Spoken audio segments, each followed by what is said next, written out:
Ayan mga mamshis, good morning, good evening. For today's vlog, magluto tayo pang hapunan. So ayan.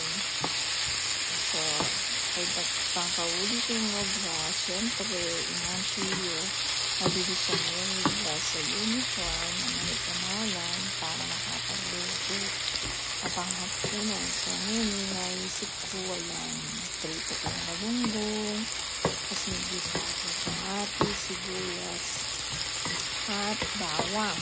Kailangan yung mga mansi namin luto. Tapos yung prito ng galunggong, ayan, so yan, gisa-gisa. So habang go tayo, yung gisa pa mo, hulaan yun namin luluto ng mamsi. So, mamsi. Wala pa ng bagong iluto. At minsan, paulit-ulit na nga. Yan, sige. Go. Ano mo, mamsi? Gisa-gisa mo. Kumayari niya palit ng masantamang pinito, galunggong, 5 piraso.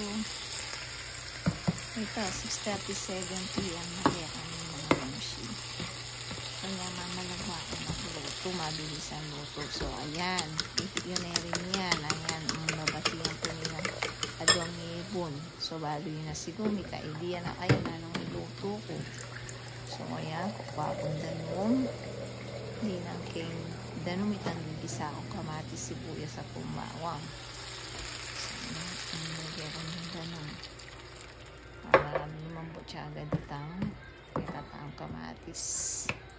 So, syempre, ako na palambatan mga mamsi. Luluto ng mamsi.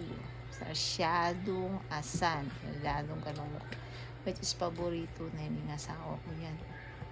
Ito nga rin paborito ng ulam. Ako rin anak ko, paborito rin asan. Yang kapag asan yung ulam marakala. Papangan which is masantin.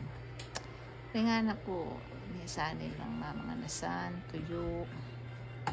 Kaya ako, pero wala. Kasi manyang mahal pag yan yung ulam. Mas makarakal lang makapapan. So, yan linuto kay yan, mga mamsi. Iba na lang may kapunan din nga na. Kung bali, may nga lamong sandwich ngayon putin and fries.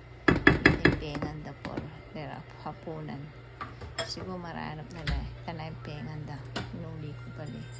Kinuha ko brami. So, yung mamsi, sana burinyi ka na akong pangini. Tingin pa makapag-subscribe. Mag-subscribe na kayo. Nanano kayo po.